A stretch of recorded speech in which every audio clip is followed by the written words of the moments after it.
On arrive au cœur qui me passionne. C'est le cœur, comme nous l'avons vu donc la dernière fois dans la conférence Tawhid, les niveaux du cœur.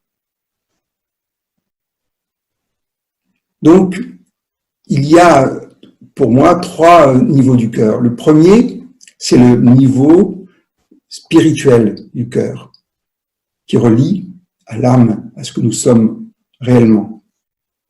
Et puis, il y a un deuxième niveau, qui est le niveau de la profondeur du cœur, donc de là où nous sommes en contact avec notre maître intérieur. Et quand nous avons un maître, ce maître intérieur est en contact avec le maître extérieur qui nous instruit, qui nous guide et qui nous apprend donc à réaliser notre union, notre unicité, voilà, par rapport, parce que c'est du heartfulness, c'est du Raja Yoga. Hein. Donc, nous faisons du yoga, donc nous apprenons à réaliser le soi, à faire, en tant que mystique, l'union avec le divin, avec Dieu, en soi.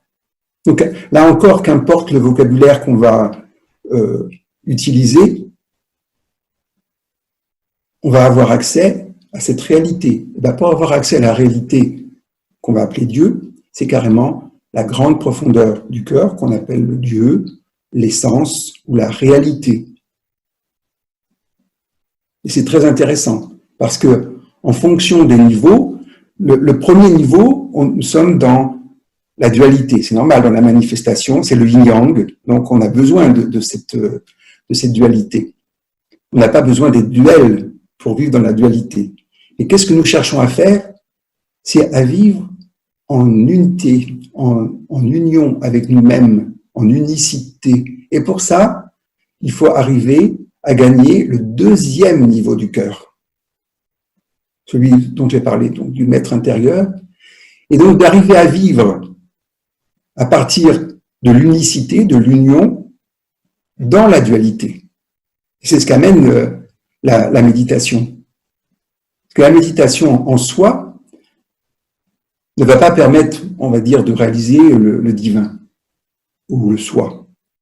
C'est une approche qui va permettre d'équilibrer notre mental, de lui donner la modération dont il a besoin.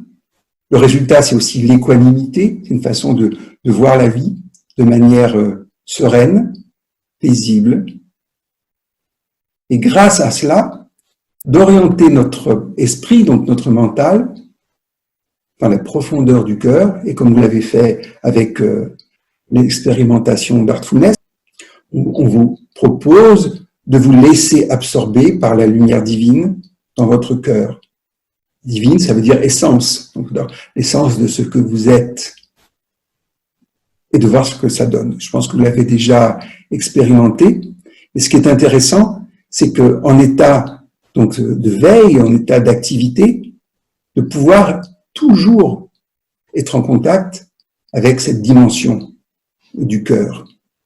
Donc, faut arriver à le faire sien, arriver à ce que quand nous fermons les yeux ou quand nous avons les yeux ouverts, que nous soyons centrés sur le cœur. Oui, on retrouve l'idée de centre.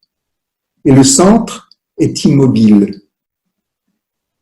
C'est silencieux. Et à partir de là, nous sommes en activité. Nous vivons. C'est l'image de la roue. Le centre de la roue est immobile. Et la périphérie, voilà, ça avance, ça progresse, ça peut donner une bicyclette, par exemple. Alors, quelle est la réalité? La réalité pour nous, ce sont les deux. C'est à la fois le mouvement qui est dans la dualité, le yin-yang, et l'immobilité qui est notre centre. Donc, toutes les méditations vous proposent d'être centré, donc immobile. Ça va venir ça, on va découvrir un petit peu plus cela après. Donc c'est assez pratique, mais c'est aussi un entraînement. Parce qu'on n'arrive pas forcément à être centré, donc ça veut dire dans la verticale, en présence et dans l'instant. Et donc, le travail d'Artfulness, c'est de nous amener à découvrir notre dimension intérieure et notre chemin de vie, car chacun a son chemin de vie et il est unique. Même si les méthodes sont généralisées, mais notre chemin est unique. Donc il faut arriver à aller en soi et découvrir nos profondeurs. Et qu'est-ce que ça donne dans un premier temps? Un état d'équilibre et de paix intérieure. Et quand vous avez cette paix intérieure, il y a un état qui est appelé en yoga le contentement. Et c'est intéressant parce que on va aborder la vie et ses multiples problèmes, parce qu'on en a tous beaucoup, d'une manière sereine. Et on va pouvoir utiliser ce fameux deuxième niveau du cœur, donc que j'ai appelé aussi le maître intérieur, pour trouver des solutions. Savoir ce qui est juste ou faux. Ça, on a toujours cette connaissance. Au deuxième niveau du cœur,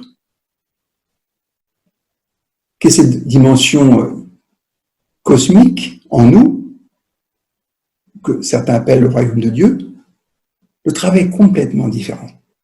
On parle de faire un effort sans effort. Là, c'est comme quand, moi j'aime bien l'image, c'est de la particule, une particule qu'on envoie dans un vide absolu, eh bien elle va à l'infini. Donc il n'y a pas de frottement. Donc l'énergie initiale est suffisante pour que la particule aille à l'infini. Et c'est là où il y a l'effort sans effort à faire. Et nous l'avons vu donc la dernière fois, Babuji a parlé à ce moment-là qu'il y a 11 cercles de l'ego, donc de l'ego, qui peut empêcher de laisser la place au divin, à Dieu, en nous. Donc là encore, il y a des étapes, mais elles se font. Donc c'est là où il faut avoir plus d'humilité, d'abandon et de se laisser faire. Donc on se laisse faire par quoi? Par ce deuxième niveau du cœur. Alors vous me direz, il ne parle pas du troisième. Ah, le troisième, il est extraordinaire, mais il est vraiment difficile, sauf pour des Raja Yogis, des méditants très expérimentés, de le vivre les yeux fermés, parce que ce sont des niveaux d'absorption, de samadhi, où dans le premier, on se perd complètement et on a conscience de soi, mais on s'oublie totalement. Deuxième niveau de samadhi, on est totalement absorbé et conscient. Et le troisième, qui est le sage samadhi, nous sommes à la fois totalement absorbés dans le cœur et totalement présents à la vie, aux êtres, à ce que nous avons à faire. Ça, c'est un état qu'ont les êtres réalisés, les maîtres, je pense. Il y a encore d'autres étapes. Les niveaux de profondeur semblent infinis, mais elles sont à vivre, pas à décrire ou à parler.